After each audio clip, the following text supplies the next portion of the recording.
Hello, everyone, and welcome to heART Talk, episode 17. It has been a really hot week, and I'm looking forward to seeing all of you. Today, our guests are one of my oldest friends, Brittney Patterson. She's a poet, dancer, educator. And our second guest today is Maleek Washington, who is a poet with his body as well as with his words. He's a dancer, choreographer, and performer. Hi, folks. Thank you for coming in. So while we wait for folks to come in, I would like to share just a piece of art that really reflects kind of how I've been feeling lately.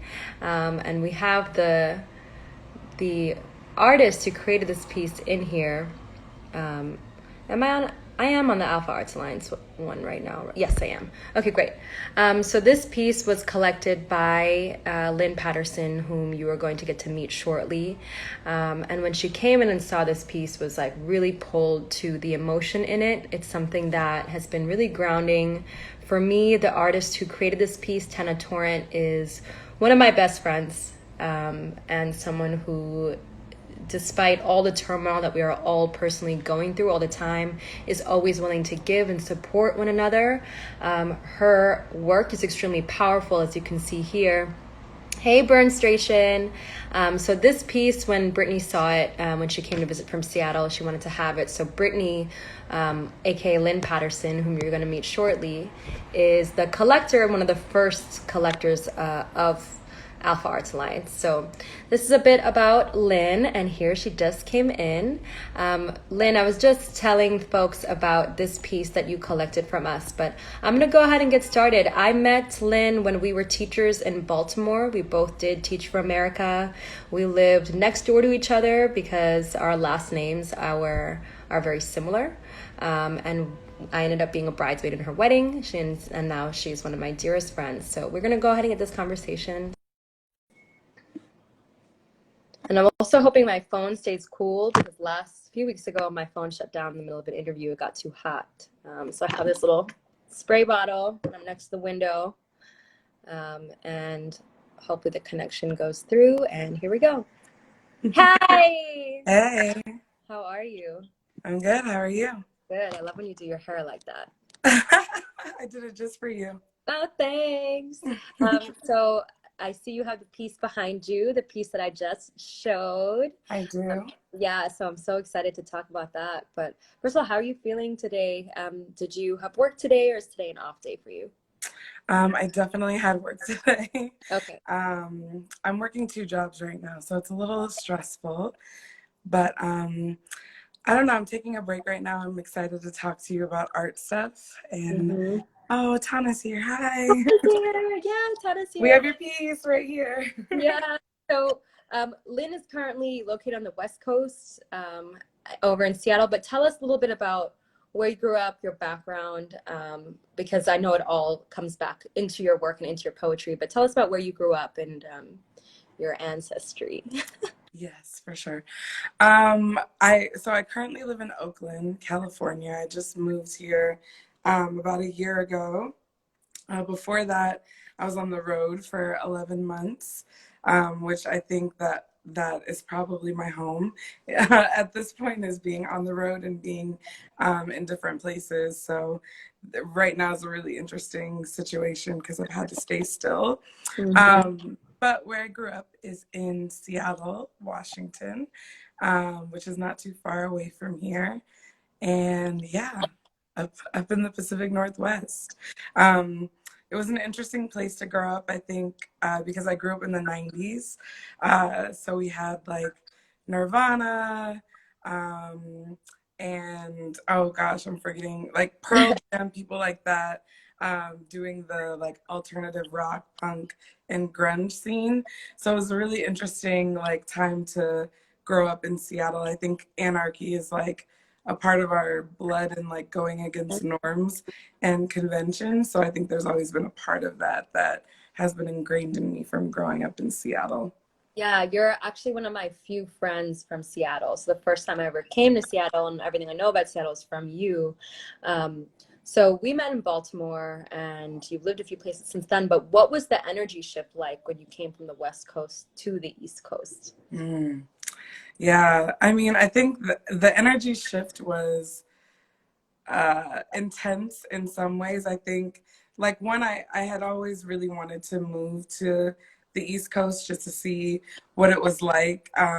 Growing up in Seattle, I think sometimes can feel really isolating, especially as a Black person, when 14% of the population in the city of Seattle is Black. And so going to the East Coast, I remember in Baltimore in particular, just like being amazed because it felt like everyone was Black. Mm-hmm. Um, and there were just so many more like opportunities, I think, like professional opportunities and like artistic opportunities. And so that was really awesome. But I also think there was this cultural shift of like, I remember when I moved back to the West Coast, I started saying no worries again. And like I genuinely meant like no worries. Like we really have a slower pace of life here. Um, and so, yeah, I enjoyed my time on the East Coast though. Yeah, I enjoyed your time on the East Coast too. I'll be back one day. Yeah, one thing I really enjoy doing is actually thinking about the artists and the creatives I pair in these interviews. So our other artist today, Maleek Washington, is also a teacher, also someone who you're also a dancer. You guys use, I think, speak through poetry and your words and also your movements. But one thing I've also spoken with him about briefly is like the energy of New York.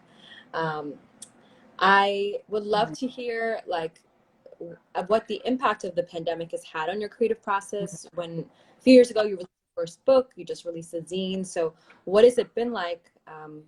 How has this time impacted your writing? Yeah, that's a heavy question. Yeah. I think like one, New York is amazing. And moving, like before I left the East Coast, I felt pretty like ingrained in the poetry scene in New York. I was going to a lot of events with like open mic renegades. So when I moved to the West Coast, I was sort of like looking for a similar community like that. Mm-hmm. And I have found some like open mic communities and some really phenomenal artist spaces here. And then I had like made this decision that I wanted to start moving my art off of like social media. So I wanted to start focusing on just making those in-person connections with people. But then the pandemic happened, and now this is like the source of most of my human interactions. You know, we're still like quarantined pretty seriously here in Oakland. So I've been relying on Instagram and Pinterest and Facebook for like marketing in ways that I wasn't like I didn't really want to do before. But I think now I'm also realizing just the power of being able to connect with people over the internet. Yeah. So with my zine in particular, when I first put it together, the intention was that it would be called Nothing on the Internet Ever Dies. Mm-hmm. But it wouldn't be sold on the internet at all. It would only be sold at in-person like zine conferences. And then with the pandemic, like the joke was kind of on me because now it can only be sold over the internet and there is no in-person anything happening. So I feel, yeah, so I feel like it's changed a lot the way that I think about how I can connect with people. I feel really grateful for like the health of myself, my family, and others, and recognize that like, you know, people are sick and we're in a time where people are like dying. And so I think being able to bring things like art in particular into people's lives is ever like more important in a situation like this. Mm-hmm. Yeah, we have definitely talked a lot about like social media and having to harness social media now that both of our works shifted. Like we were both teachers. We want, when we're teachers, you want to keep your shit off social media. Like you don't want your kids to Yeah. know who you really are. So True. I know I've had experiences and you've had experiences where people have discovered things or interpreted us in a certain way, especially because we are female and the way that we are presenting on social media. We see that it drives engagement, but it's also part of the story we tell. So can you tell us a bit about the way you curate your social media page. You do a really great job of blending your poetry and art and also sharing yourself. So what's your process when you decide what to post? Oh, Boo, you're so sweet. You do, because I remember when you first started Oh, it, you were like, thanks. we were like, damn, you got like 3,000 followers. I was like, how? It's so funny.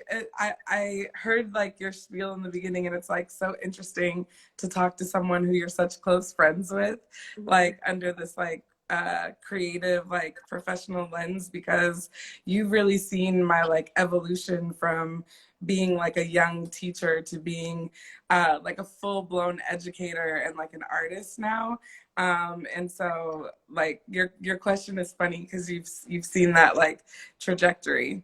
And like vice versa as well. You know, you've had like some major shifts as well in the last few years. But I think one when I decided to start the Instagram page, I was in therapy, and my therapist asked me, "What do you do like as a coping mechanism to process your feelings?" And I told her that I write poetry, and I've always written poetry. I've been writing since I was in first grade. I went through something like very traumatic as a child, and it was one of the only ways I had to really like talk about my feelings.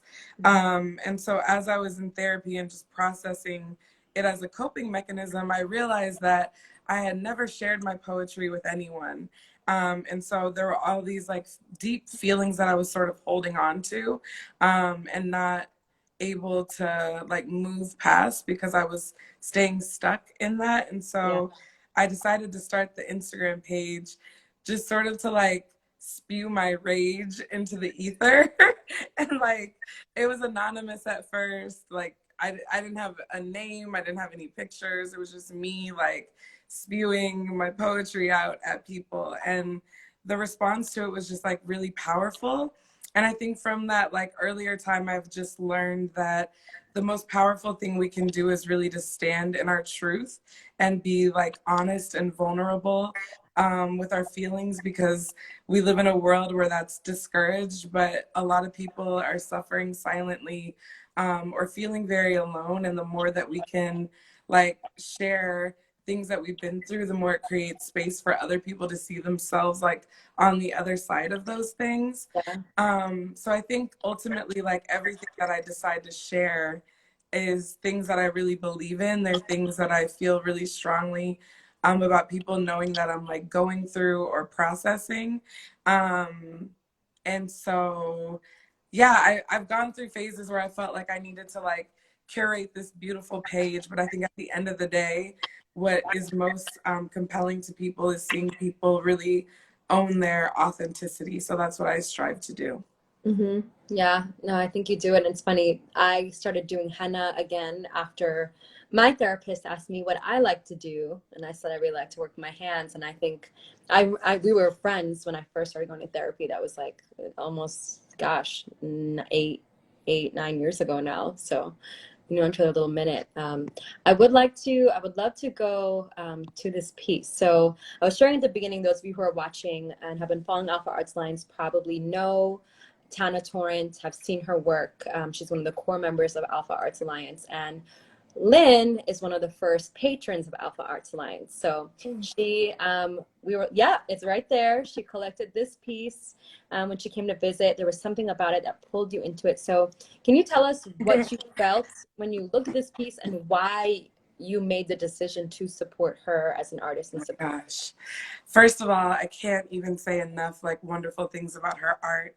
She's an incredible artist, and just you like so.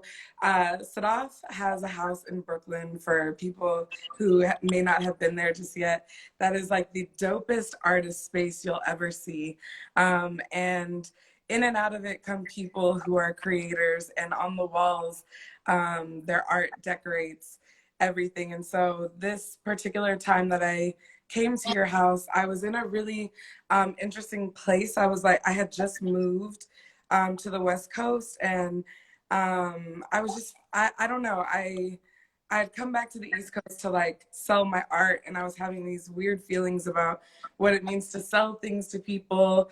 And I remember like that time going to your house, Zavin was there, Kamau was there, and Mhm. Tana was there. And there, like, at the time, I really thought of myself as like a baby artist. Like, I wasn't really fully investing in my art.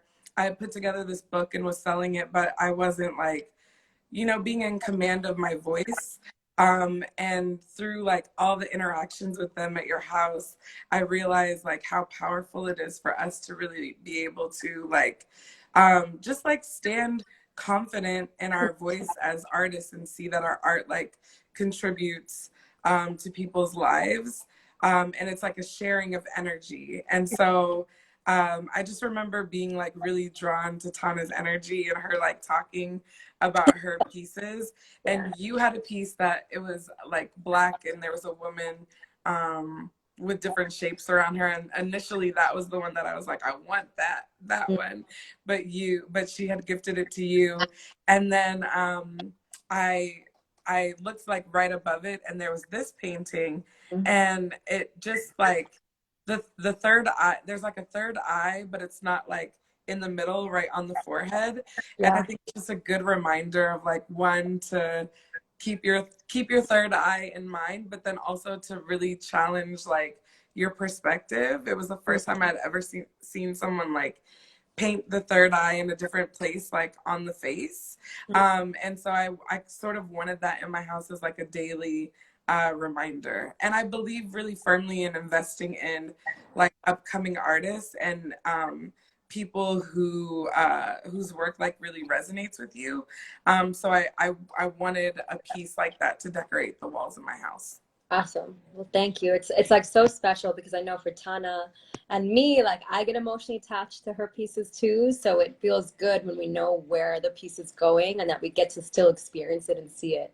But Mm. you had just published this book, Whisperings of the Wild and Wilting, and I want to talk about that. But I don't know if at the time I didn't realize this, but the colors of your cover actually mirror the colors in this painting. And so, Yeah. yeah, I find that at times we are drawn to different colors Mhm. and palettes. So, first of all, can you tell us about the cover art? And because you brought, there's another artist that you've introduced me to, but how did you come about this cover art? And then tell us about this book. Yeah. Okay. Hold on. So Music pause. is that This is Nazi in her the cover. back? I love it. Was it a car going by? Yeah. Oh, I miss Brooklyn. Yeah, one of my friends Chris saw one of our 14-year-old students driving a car like full of 6 kids the other day. Oh my He was like, God. we were like, Kirsten, you drive? He was like, nope. Drove away. Yeah. Oh, hi, Ken. Good to see you. Um, that is Cover. Yeah. hilarious.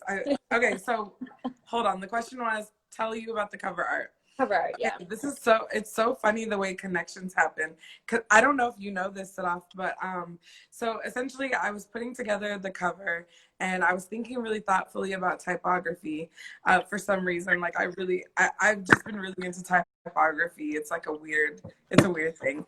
But our mutual friend Kiko is also a typography nerd.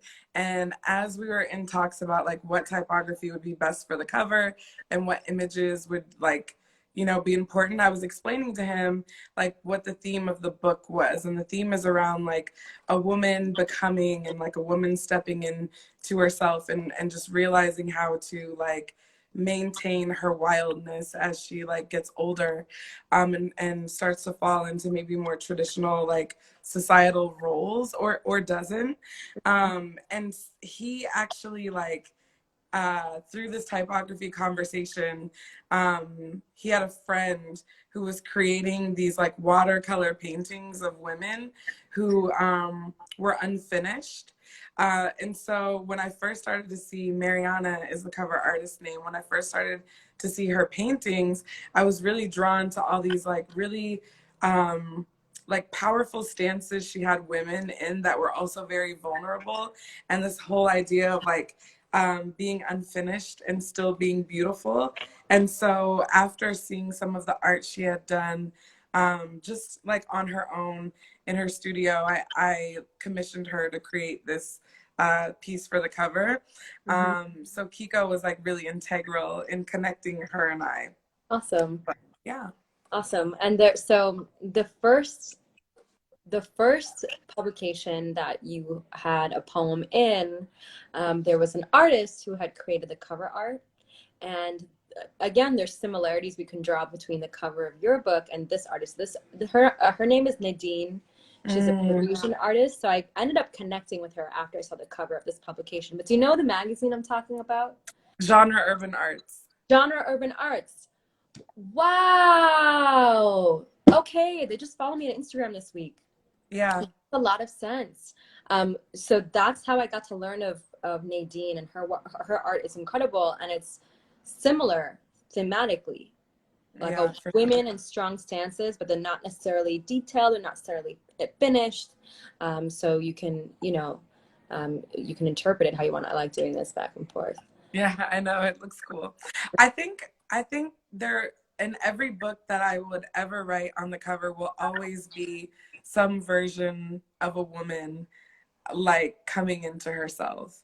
I Mm-hmm. don't know why, but it's on the zine as well, which I think we're gonna talk about too. But I think that I think being a woman and being a Black woman in particular are the two like identity markers that really guide my lens as an artist. Yeah.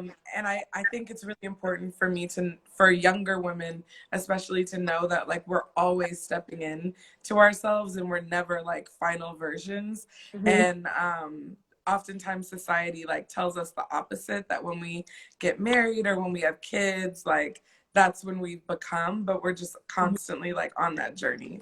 Absolutely. I mean, the way I was raised, which is like have an arranged marriage, get married, have children. And I used to tell myself, like, I'll be free when I get married. Like, that's when I'll be able to start living my life. So clearly that's not what happened, but you're right. We do kind of continue to be reborn and be reborn. Mm-hmm. So the cover art on this for your zine, talk to me. Yay. Um, so this again, like the interconnectivity is crazy. So do you remember my best friend from home, Danielle? Yeah, Her little sister is actually the one who did this cover. Lindsay. Her little sister, Brittney Carshano. Yeah, Okay. Brittney Carshano. Um, She's an artist from Seattle, who this is her first book cover she's ever awesome. done. But her and I, for some reason, we just like vibe really well artistically. She did a set of prints for me that I like really loved and enjoyed. So when I got ready to do the zine cover, I knew that I really wanted to like work with her. And usually my my when I work with other artists, especially visual artists, like I try not to give too much detail. I try to give them like this is how I want it to feel. And then like beautiful things have happened as a result of us just talking about what the intention is versus what I like want it to look like. Mhm. So initially she came back with like 5 sketches. I have it right here, I'll show you. 5 sketches, and we were thinking that this like palmistry Mm, that's on the back would I end like. up being the cover. The palmistry is like really detailed and Mhm. it's cool, it's nice, but like both of us were like, it's not quite there yet. Like we couldn't figure out what was off about it. And we had settled in on the palmistry and we weren't able to like move forward. And she just said, like, I just need you to trust me. Give me like 2 hours. Let me put something together and I'm gonna come back and we'll like go from there. And she came back with this design and Mhm. immediately it was so different than anything we had talked about. But all of the things on the cover represent themes within the zine. And so it took us a while to get here, but I'm really happy with the finished product. Yeah, awesome. People were really happy with it. So your zine sold out like within a day, An hour. an hour. Your zine sold out Yeah. within an hour. But we were lucky enough to get one for a giveaway, and the winner, he's not in here, six fat tight won that. Saw some Yay! information, but I think we're lucky enough that we might get to hear. Frozen.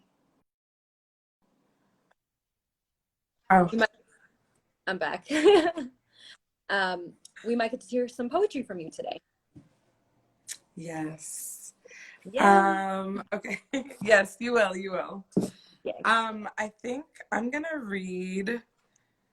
How much time do I have? Like, should Five. I? 5 minutes. Oh, okay, I'm good. I'm gonna read a poem that is called Classical Element. It's one of my favorite poems that I've ever written. Um, it was recently like brought back into my world by someone else actually reading it. Her name is Jessica at Siren Leach. And she just gave it new life and made me look at it a little differently. So I'm going to share it with you guys now.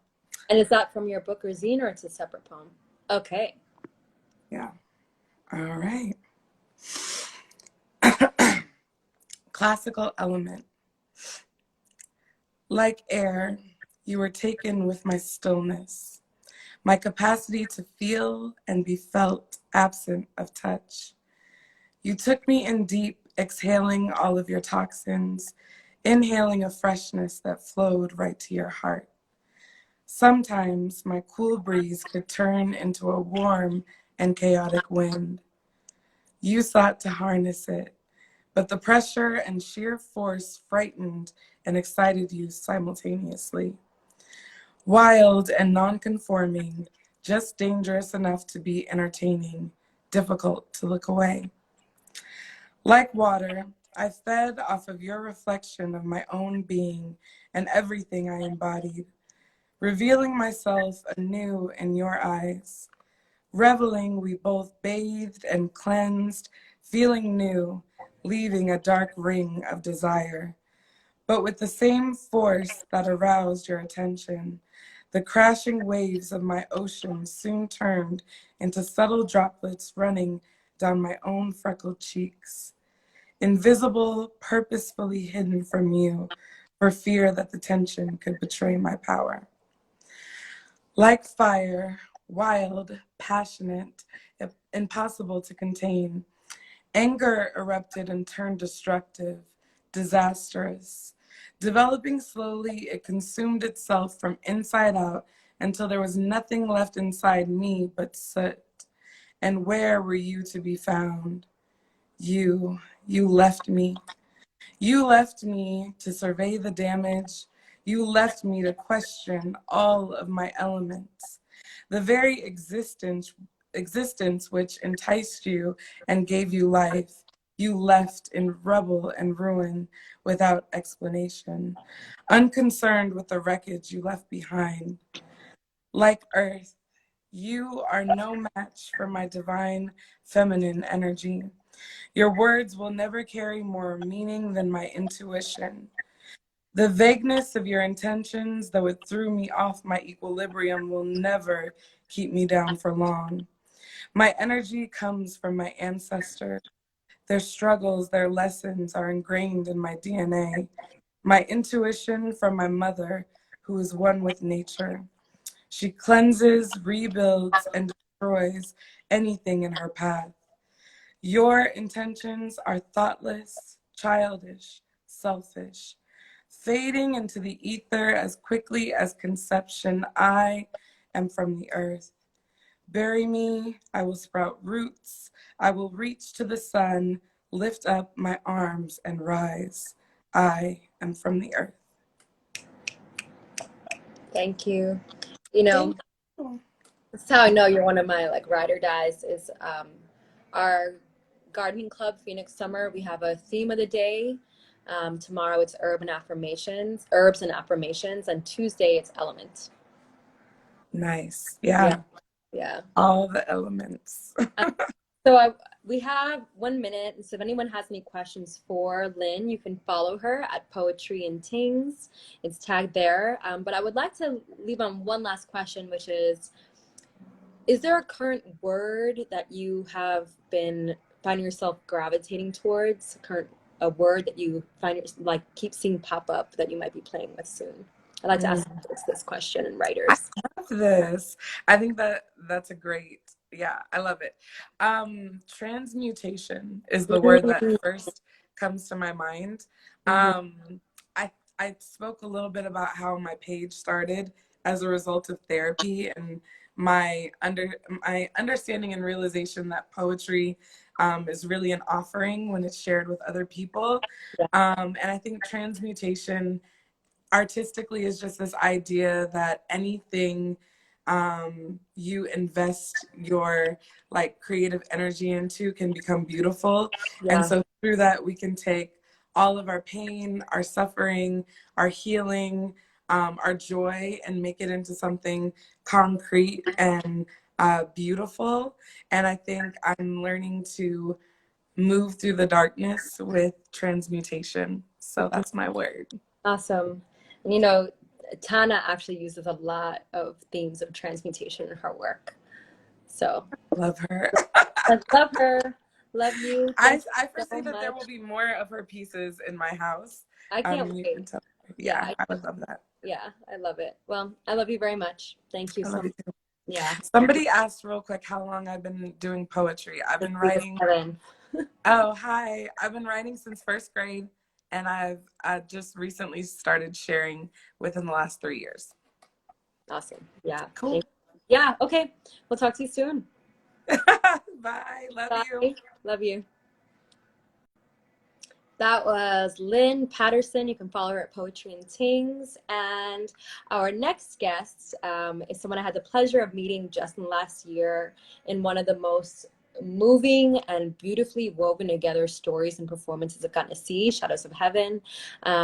We are going to welcome Maleek Washington. He's a performer, choreographer, and teaching artist. And I would say overall wellness advocate.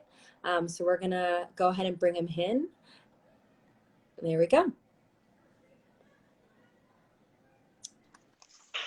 Hey. What up, Sada? How are Hey, you? Good to I'm good. see you. I think the last time we saw each other was at Rose Bar or at So Far Sounds. So far, Oh, I miss it. which is crazy because homie on the strings, the harp, Yeah. she just wrote to me like last night and she wants to connect and collaborate. So it's kind of crazy. Awesome. Like collaborate digitally. Uh, I actually think this might be digitally, yeah, but Awesome. it's gonna be super dope. She got some things in the works, so Yeah, it's she cool. definitely moved us. Well, that I think we can jump right into it. So I know you are currently outside of New York. You're in Connecticut. No, you're Atlanta. I was in Atlanta. I came Oh, you back to were. New York. Oh, you're back. What's up? Okay, welcome back.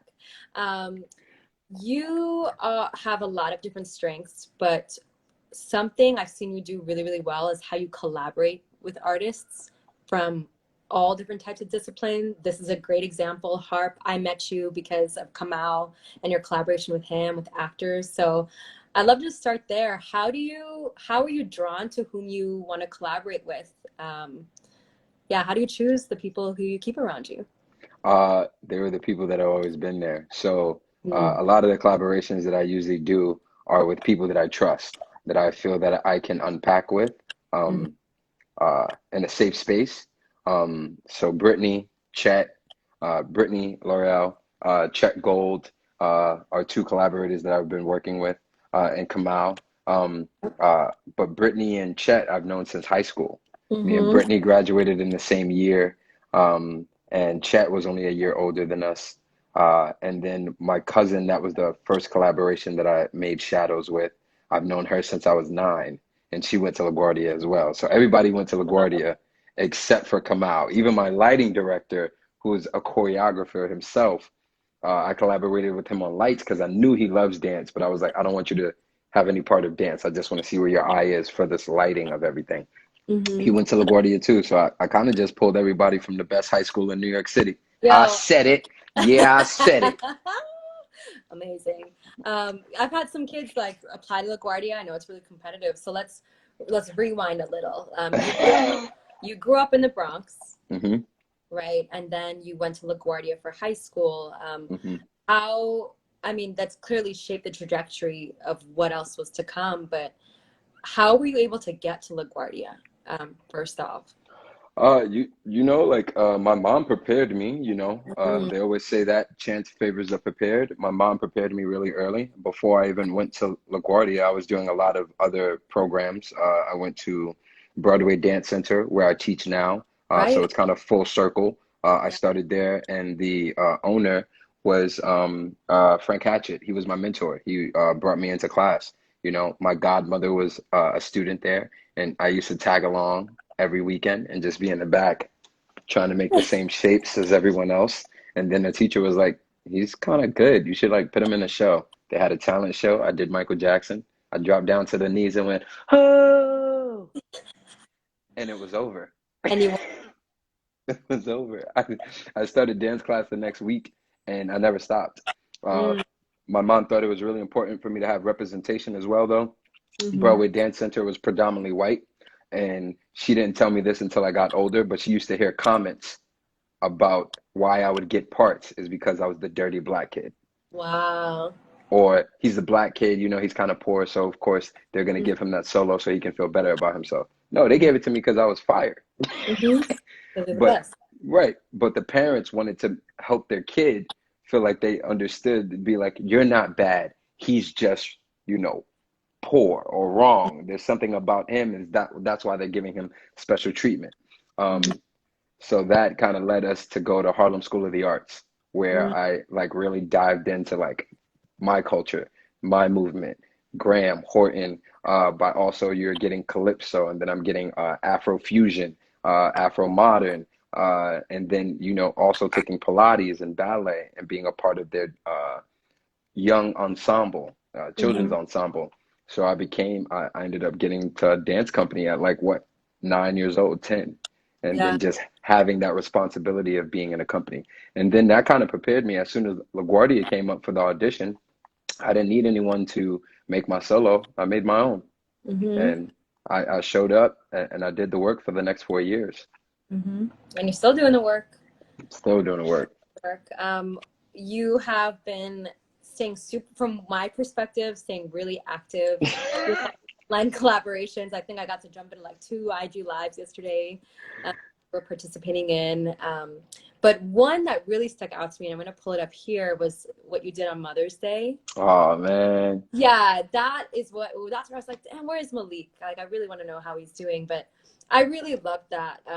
I didn't grow up we were not allowed to dance or listen to music in my household. So Wow. whenever I see examples of like people, this being a part of people's family culture, it intrigues me so much. But it's clear your mom has had a huge impact on your artistry. So are your earliest memories of dance with her? You said you called her your favorite dance partner. Yeah, she is my favorite dance partner. So what makes her your favorite dance? What have you learned about dance from your mom? The joy of it. I think that's why I keep pulling back to, even with all the things that's going on now, the joy that I have with my mom, even creating. So this is shout out to Camille A. Brown and Yeah, dancers. This is a picture from Camille A. Brown's social distancing, but with social dancing. Yeah. yeah. So the idea was to do something for Mother's Day, and my mom is always dancing in the Hmm. kitchen. Like if there's music playing, she's two-stepping hard, like, and then I would put videos up of her dancing in the kitchen, and people be like, yo, your mom is fire. Yo, your mom got a body. Your mom look good. My mom is 60 and she treats life as if she was 30, Mm, you know? So that's why I say she's my favorite dance partner, because she will pull me out of my funk if mm, I'm like in a mood or something and I just see her moving, and it brings me joy to yeah. even, especially in this time where I see a lot of friends and family members losing people. I think it was really important for me to engage what I had right in front of me, and to really like show her how much I love her. So it Mhm. was her time to shine, and it was really cool to have that opportunity. Yeah, But yeah, my mom is the best. I bet. What was it like for her to come and see Shadows of Heaven? Because those of you who don't know, Shadows of Heaven portrays Maleek's like coming into age, childhood and adulthood, and the character that opens the show, played by Brittney Laurel, is your mother. So what was it like for her, and what did she think of the way that you portrayed her in that, or that the So, way she was portrayed? so that's the second iteration that you saw. Yeah, the first one I don't And think was in that. the first one, she was in it more. Oh. So Danielle Mills, who's basically like my dance cousin, when I went to Harlem School of the Arts, Danielle became my first dance partner ever. Um, and we did like African Nutcracker for like another 3 years together, and we played like the boy and the girl. We were those two. Uh, but my mom saw the show, and she was like, "Oh, it was really good," and I was like, "All right, cool." I was like, "But my mother knows me. She can tell me that something is good, but I automatically kind of after want to hear what you didn't like, Yeah. because I think the idea of criticism is not the idea to be shady, but to help the person grow so that they also get some insight, right?" Right. So I asked, and she was like, "Oh, I think it was really great." She's like, "But you should take me out of it." And I'm like, "Why?" She was like, "Because me and you are healed. Wow. We're mended. We created a new bond, right?" So she was like, "But you and your father haven't unpacked all those things yet." So I think that this conversation that you're ready to have is with your father and your father only. So it automatically transformed the entire show for me. I was like, because if I take you out, what does that leave? And that leaves all of our shit, the stuff Hmm. that we haven't been able to talk about. So the idea of him being in solitary confinement and him being in prison for the 16 years that I was growing up from 2 to 18, which I think are very important for a man, woman, adolescence. Those years are enrichedly important to how you grow and Yeah. to where you go next. So yeah, once she told me to take her out, she kind of led the next charge of what you saw. But she loved it. The second one, she was like, "Ooh, this is good. This is better than the last one." She was like, and then for my mother to do that, like my mother doesn't get really excited about dance or theater and stuff. But when she Hmm. sees a good show, she likes it because she'd be like, "Yeah," and then she starts telling her friends. And then she Mm. starts telling her coworkers. So all her coworkers came and things like that. So that's how I And then knew. I the was like, show "Oh yeah, sell out. And then the it's show sold." sell out. she, and she was like, "I told y'all, my son's famous." Like that. That was the reaction that I wanted as well. That I wanted her to be proud of what I made with my friends. And she was even the craziest thing is, who she was proud of more than anything? Chet. Huh. Oh, because she Because knows Chet. She knew Chet from before. and Chet is our neighbor. He lives across the Mm. hall from us. And she basically told Chet that she was like, "I saw you in the first one." She said, "But the growth that you have made from the first Wow. iteration to the second," she was like, "I hear you, I see you." And she was like, "And you really took this character on." And that made me even more proud that she saw his shift as well. Wow. That's incredible. And it makes me want to know more about, Chet had gone to LaGuardia. Kamal was also in the show, had not acted before. Chet is not a dancer. He came in to offer his musicality. So you're bringing in folks and pushing them out of their comfort zone as well. Push them out of their discipline. Um, how do you coach? How do you coach people around that? How do what's that's it. Was it Yo, really hard? it's like two things. It's like I knew dancing for amazing black artists like Camille A. Brown and Kyle Abraham. I knew having a dramaturg was going to change how uh, the piece was written, how the Right. piece looked, how it was organized. I don't know those things, so I'm not going to do that. I'm not going to do that job. So I'm going to bring somebody in that does know those things. And who Right. do I trust more than the person that probably makes me go crazy like in 2 seconds because she's asking? I say one thing and then she's asking me 15 questions, but that's Brittany. We So love those voice I love notes. those people because Love even to though in hear. my head, I'm like, "Oh my God, I can't answer all of these right now." But at least I see the questions. At least I know Yeah. the person's engaged to even want to ask these questions. Yeah. So I said, "Yo, let's bring in Britt because she can really help us push this forward." And I trust her. Even if I'm like angry about something or I don't agree with something, she will give me the pushback of why she thinks it works, and that is a person that I need. I need someone that's going to have some bite uh, to tell me what to do or how Yeah. they feel. And having Brittany there was great, but I also knew that Kamal and Chet could be those actors because what? They're amazing musicians. They're Yeah. amazing with words. They're So we just had storytellers. to change Hmm. what the wordplay was. It's still rap, but let's slow it down so that we can find empathy. Hmm. Okay, let's speed it up so we can find strife and resistance or confusion, so we can find growth. And then I would pick like adjective words and then take those and be like, okay, you already have a rap. Let's see if we can take that rap and blend it into what this needs to be. So I wasn't trying to change them. I was just trying to use what they were already giving me, use their talents, and just structure it in a different frame so that it's still a beautiful picture. Yeah, I love that.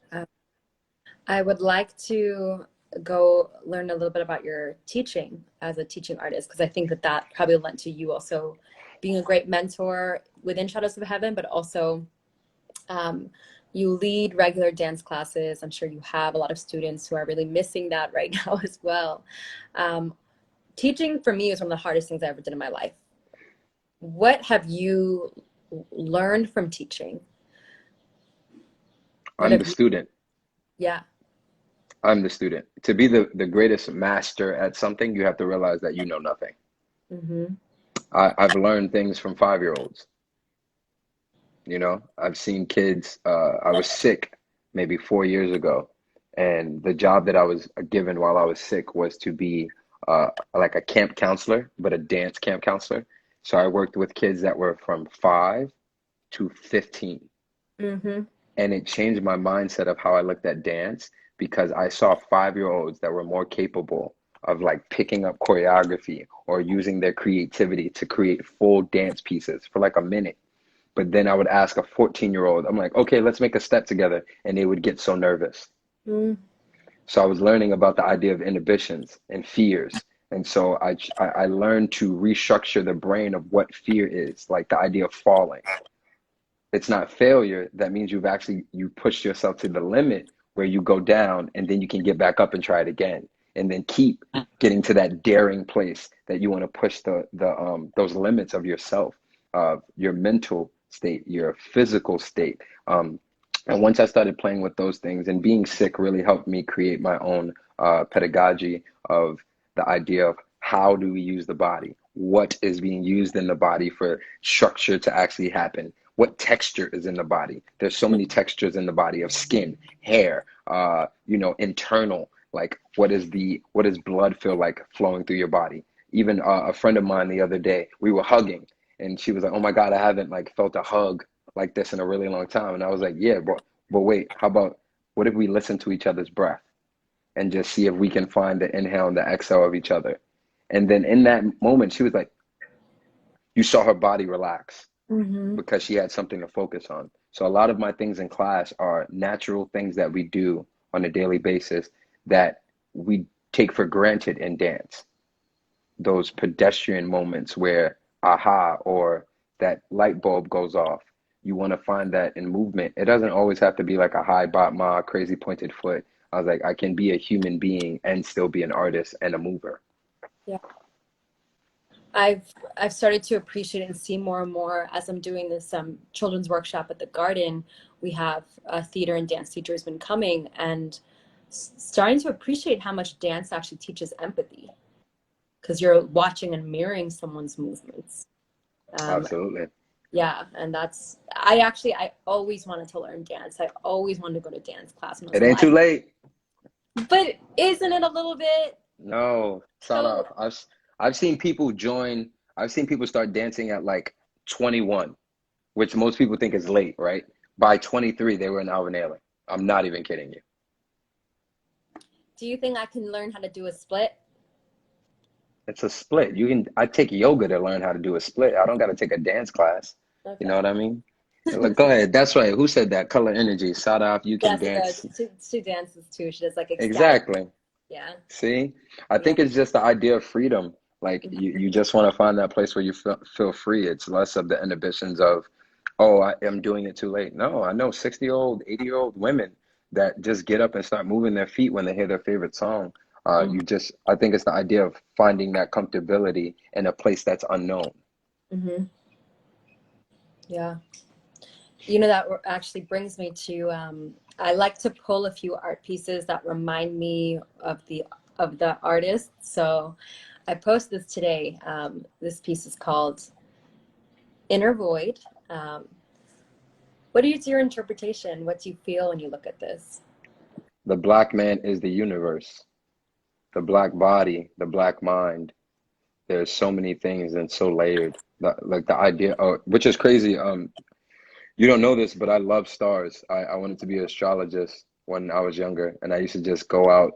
My mom would send me to camp every summer. And the reason I really wanted to go to camp is because I wanted to see stars. I wanted to look up into the sky and see Wow. th things that I knew I couldn't touch. And that's why I have star tattoos on my hands Wow. to make my own constellation. You are a constellation.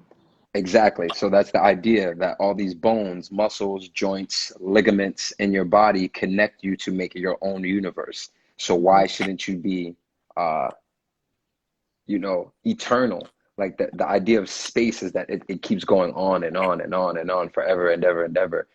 So I think that's what the black body and the black uh, struggle is Mm, that this idea that it's not never going to be over.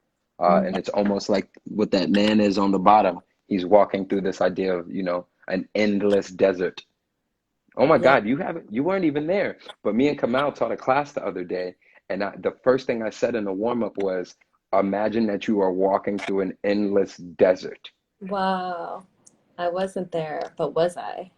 But was you? You were there. Look, I because mean, this first picture that you posted is like exactly what that class is. I'm telling you, because I have a lot of art, so I really will go through and just think about I was thinking about you and looking through my art. I was like, what piece feels like Maleek? And so this is the first one. I So that's appreciate that. incredible. You're welcome. Thank you. Thank you. I would love to send this to you. I have it. Please. Yeah, this would be a gift, so I will send it to you. Oh my God, yes. Yeah, so we'll exchange some info after. Now, this next is by a photographer named Diane Waugh. She's a Haitian photographer, and while it's you're a son, not a daughter. Oh, you can't see it. Unfortunately, it's split. But you can. Oh man, my face is behind it. Let me see if I can do this thing. Can you see that little? Yes, of them doing hair. Mm-hmm. It's a Yeah. yeah. At the. It's Well, probably a bit. I I felt that listen. recently. I see the growth. I I see was the like, growth. I got to try to do something different with my hair because I wasn't trying to go get no haircuts because I don't want to go to a barber shop. But while I was in Atlanta, my cousin did my hair. Um, and it was kind of amazing to feel the idea of contact, Mm-hmm. Mm-hmm. of someone catering to you Mm-hmm. to make you feel and look beautiful. And I think that is a trait that a lot of Black women have, that they put their hands on you to let you know that you are being taken care of and cared for, and that you're safe in their space as well. So I see this as safety.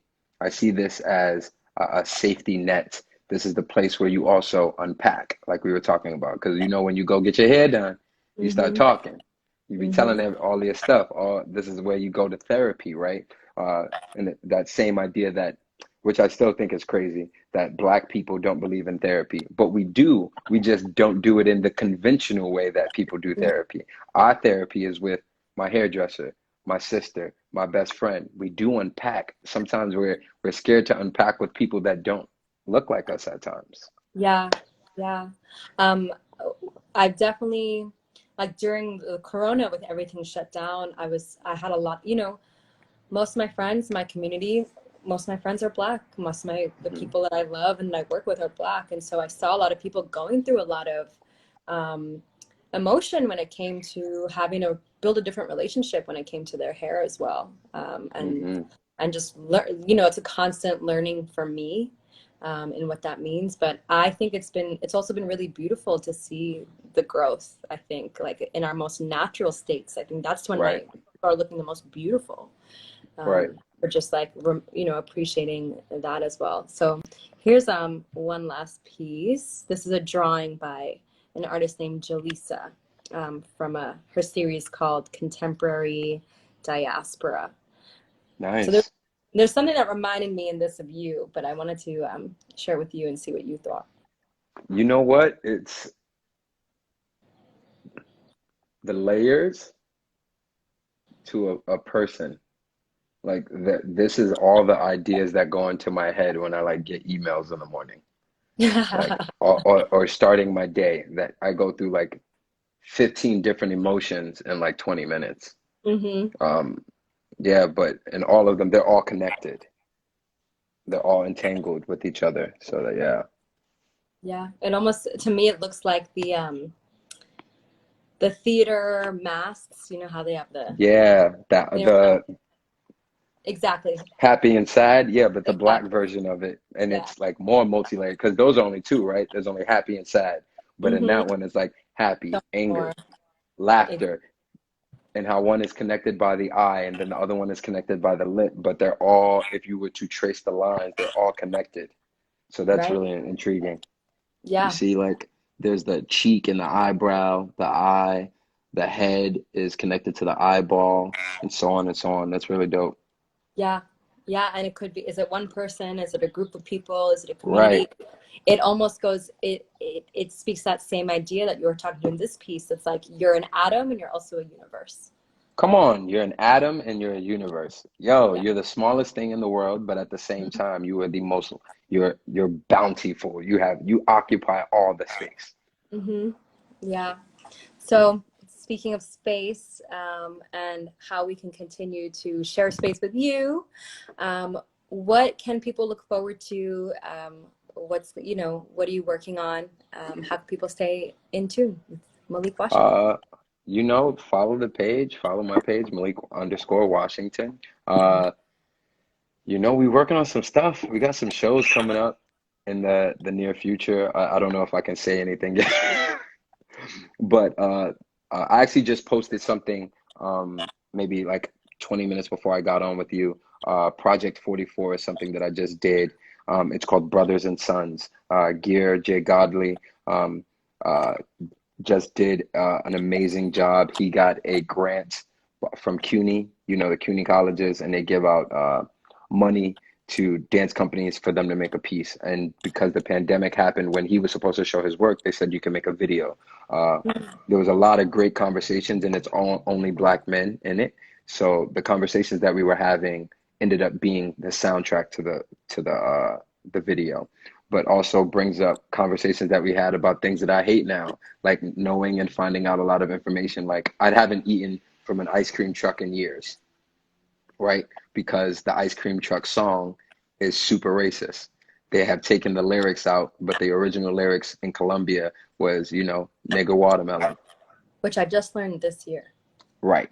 So I've known that for a while, and I never used to chase a Mr. Softy truck. But when you think about it, a Mr. Softy truck only resides in what areas? Mostly black areas. You don't see them in the suburbs. They're mostly in. So when you see kids chasing a truck, that the sound, if they actually heard the real music, I'd be like, I don't think you would have been chasing that truck.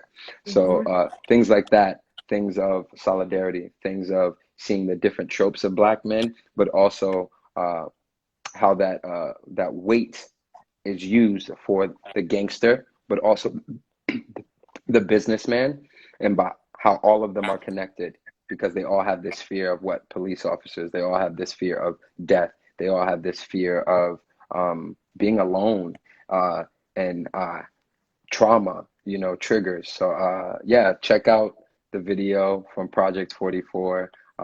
Also, you can always check out Camille Brown the Dancers. You'll see me dancing on there all the time. The company is amazing, strong, powerful black woman that is a force. Oh, something else that you can watch. I think it is coming up. What's today's date? The 23rd? Yeah. Tomorrow, the 24th, PBS will be doing another live stream of Porgy and Bess. And I was the associate choreographer on Porgy and Bess, thankfully to Awesome. Camille Brown. So that is something else that you can support. And it's a great show. Close to 90 or 80 people of color that were on stage singing opera, and it's super fierce, Right. amazing. Yo, what I up, Don Smith? We have exactly 1 minute, so I don't want you to get cut off. And I put your correct pin here now. Thank you. Yeah, so please follow Maleek if you don't already, or if you're here from him, if you're here for him. I just caught on to Maleek a year ago, and I'm a huge fan. So I look forward to us getting connect again in person. It was wonderful to do this. Thank you so much. And I'm gonna link with you so I can get you that piece. Yo, let's go. Yeah. All right. Have a great Thank night. you. Yeah, You you're too. welcome. Bye. All right, guys. Thank you for joining. Next week, we'll be welcoming 2 more artists for episode 18. Stay cool. Have a great night. Stay hydrated.